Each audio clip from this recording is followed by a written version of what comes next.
welcome back guys to another episode of Let's Play Legend of Zelda The Wind Waker. Firstly, I would like to apologise for what happened in the last episode. I record my videos in segments. This resulted in me accidentally putting the first segment in twice and it repeated itself during the video. That was not intentional, I assure you.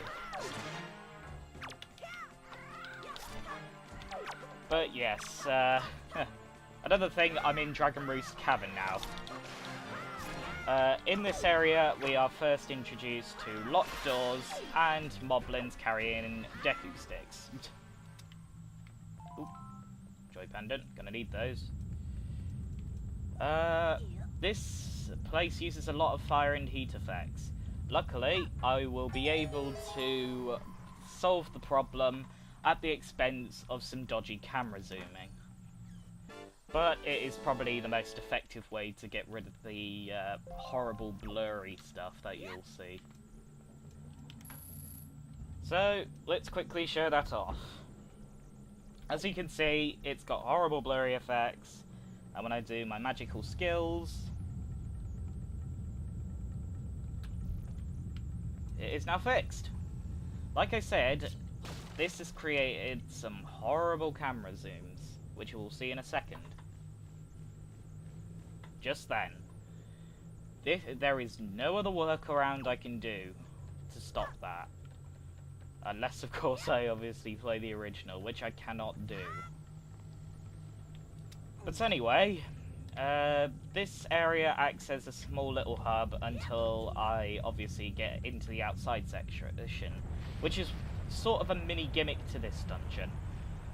The gimmicks of this dungeon is the outside sections, the water pots, and of course the grappling hook, which can be used to swing over certain parts of the aesthetics and steal items from enemies, such as moblins taking their joy pendants. That bridge over there can be broken. Wait, what just fell? Oh, it's a pearl. Okay. These pearls are a random drop by enemies. They basically, it's all gonna go in the lava. Depending on what enemy you get them from will depend on what, pops out of it. They will be popular among Megablins and Darknuts, which we will be coming more into combat with later. So these are the water pots. You chuck it on a plate of lava, and it will basically create a small solidified shape. Using this, you can... Whoops, not like that. You can walk all over and do various other things on.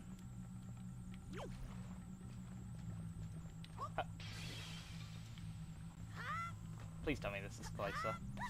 He can't grab hold of edges, apparently. Come on. Sorry about that. I just seem to be sucking at throwing these. Whoa, that was close. Whoops. Yeah, camera zoom in will affect these chests as well. I'll disable it when I'm out of these areas, though, because it just looks horrible, and... Oh, for God's sake. I am really bad with my pot throwing skills. There we go. So, up here we are introduced to our first red choo-choo. These little gelatinous blobs are... Ow. I was just about to say, not lethal in any way. Which they're really not. And they drop this. Red chew jelly. Not Link's left side. But yeah, red chew jelly is used to make red potions. It's pretty much useless in its current state though. So I'll have to take it to the potion maker in Windfall.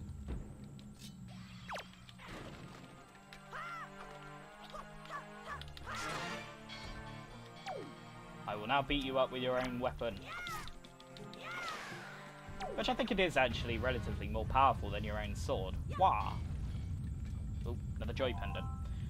The more joy pendants I collect, the better I feel.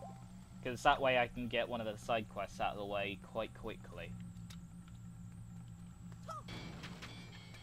More red choo-choos.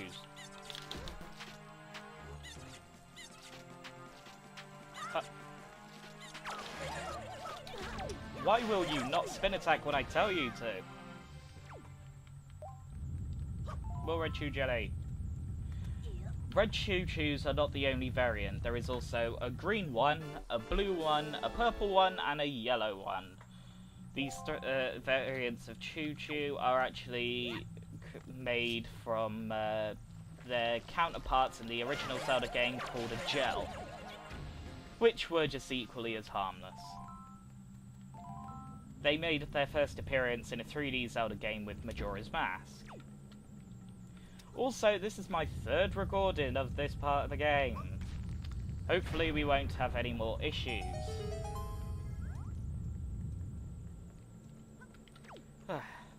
So anyway, now we are at this locked door, which will introduce us to more of the caverns.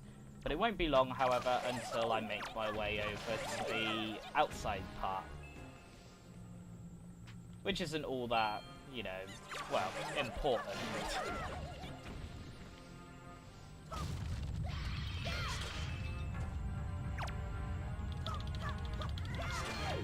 They take way too long to be able to be hit. Oh. Ah, dodgy camera. More joy pendants. Perfect.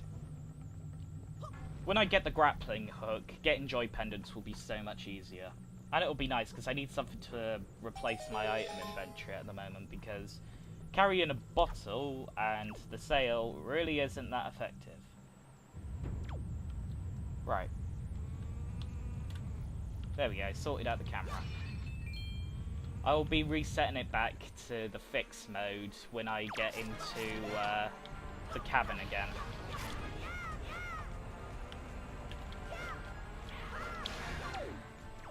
Oh shit, I was hoping that wasn't gonna happen. That annoying noise you can hear now is a Helmarok. They are incredibly annoying. Shit. Why was I going down the ladder again?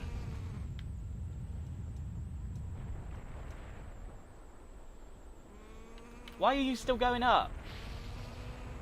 Ugh. Bloody ladder climbing. So yes, Helmaroks are basically the mini version of that bird that captured Link's sister, and also launched me flying. Their drop is a Helmarok plume. I'm not sure of how rare it is, but it's rare enough. Please don't tell me there was a bomb that end. Oh my god, that looks weird.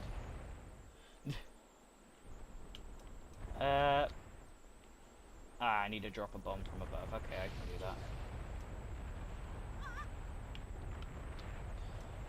We're making pretty steady progress. There is no way I'll be able to clear this all in one video. I think what I'll do is I'll go grab the grappling hook and then end the segment off there, and then continue with the rest of the dungeon later. That sounds fair. Other dungeons will be made up of a lot more segments, i.e. the Wind Temple, which will more or less take up 4 or 5 parts. Okay, I think I'll be still a little bit clear of playing with the camera for now.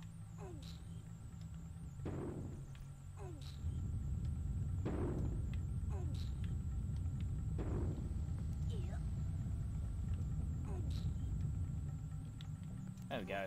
Nice little staircase. Now, this is pretty much where they start putting interesting things. Oh, another cool little feature. I'll beat the King of Red Lions to it. If you have bait, yes, I'm fully aware of it, and you chuck it by a mouse hole, they well, apparently talk. This is basically where they give you stuff. So now I can buy things from them.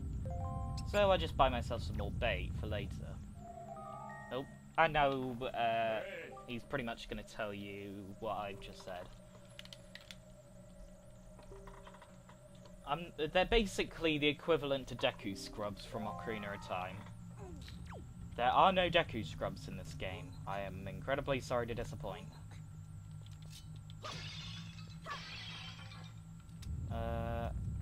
Before I end up trying to get that, we need a key. The puzzles in this game are just so much more creative than what you find in Ocarina. I'm gonna be honest now. Between Ocarina of Time and Wind Waker, I generally prefer this one. Ocarina of Time has a more nostalgic feel, but another thing I'm gonna be totally honest about you, it is starting to show its age. I played Legend of Zelda Ocarina of Time 3D edition, and I will say the game is showing its wrinkles. It is getting on a bit now, compared to some of the other Zelda games. I'm not saying it's bad now, or anything like that, I'm just saying that nostalgia is the only thing that is definitely keeping it going at the moment. It's still a fantastic game to play, though. So, here we'll be on our way to another locked door. Locked doors are plenty in this place. Oh. Yeah, locked doors are aplenty, but luckily keys just happen to be in the same room as them. And that there was just a Helmarok plume. They're not really that useful. You can use them to trade with some of these treasure hunters for a nice bit of cash. Ooh, spooky. This is basically this room is almost a remodeled version of the one in Majora's Mask. In the first dungeon of Majora's Mask, it had a room that looked almost exactly like this in terms of shape. Bet you didn't know that, huh? But of course, this game just tends to do it that little bit better because of the absolutely wonderful colours. Oh, I still need it. Oh well.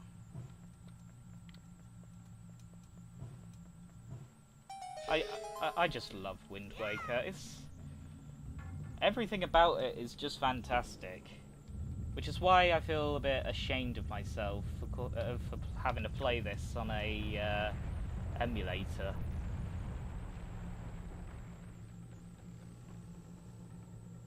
Ah, okay. Might want to do that. These jars are found in pretty much every dungeon.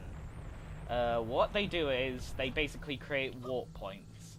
There was one in the first part of the dungeon, and there is one midway, and a third one right in front of the boss.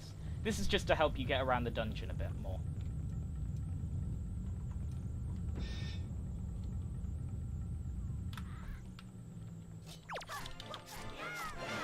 And now this is just a bit of a silly little enemy gauntlet thing. Or it's not even a gauntlet, just find the moblins and beat the crap out of them.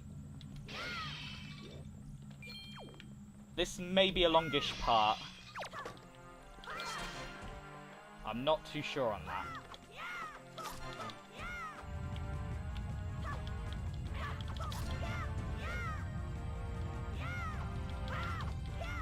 Oh, for crying out loud. Bloody ledge. Where's your stick? Oh. Yeah, this will probably be one of the longer parts, but I'm not sure because I can't see how long I've been recording for. Oh joy. I try to upload about 2-3 videos of this a day. It just depends on how the recording goes. Sometimes it goes better than others. And just in case of any glitches...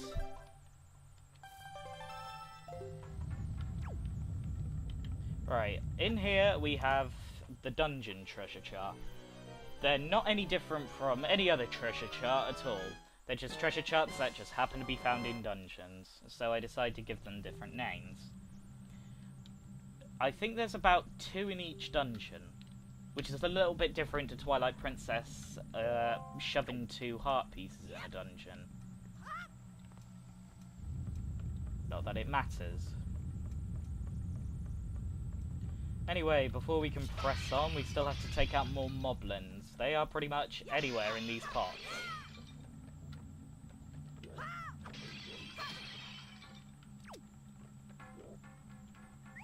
Oops.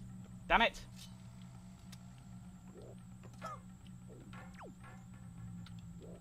When I figure out how to get this guy out, because, of course, one of them's in there.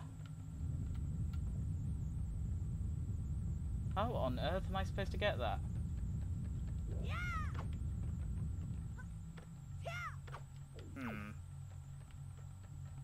Unless it's just one in here. Yeah, got it. Better than the last one. Yeah, it was. Okay. Now that this room is out of the way, I can actually make my way out. And I think I'll be heading off to where the fantastic grappling hook is.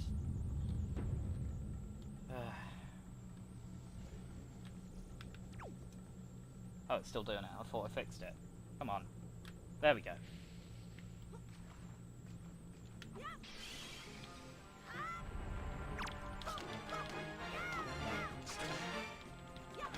This here is a Goma.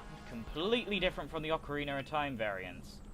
Gomas in this game, well, they're pretty much fire.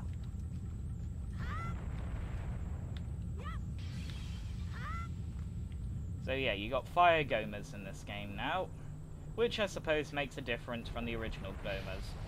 There isn't elemental variants, it is literally just Gomas that are on fire. And over there is the boss door. Not a lot of good it is over there. However, we can of course open up a jar. This is only the first dungeon, so the jars are really close to each other. When you get to some of the later dungeons, they will be very separated.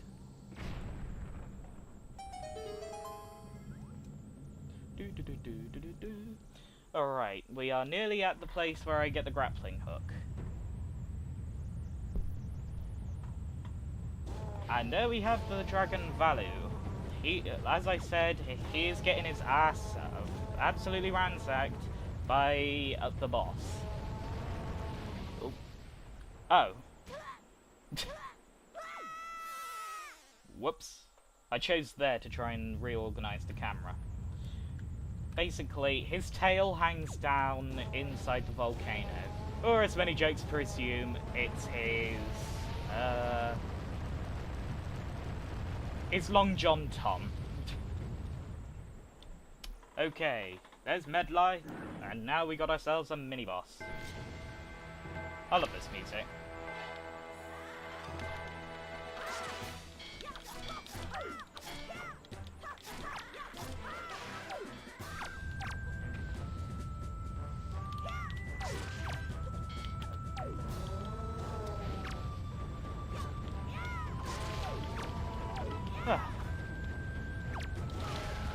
Well, he took a few hits, but we are not finished yet. Now we get to have a fight with a Mega Blin. How that bird managed to carry him, I do not know.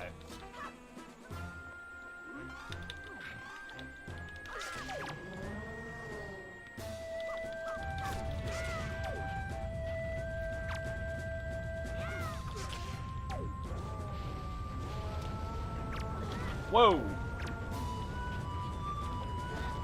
Ow. This could go a bit better.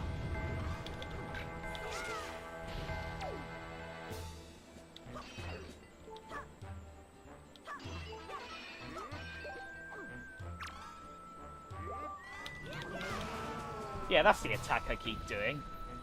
I don't even know how you separate between the two. So now we've freed Medli, and I've got my first skull necklace.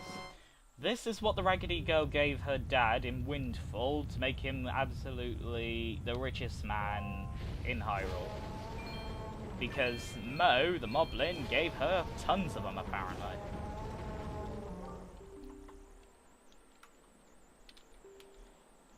So she's explaining about the boss doing things to Valu's tail. Why he sat on top of a volcano anyway, I don't know.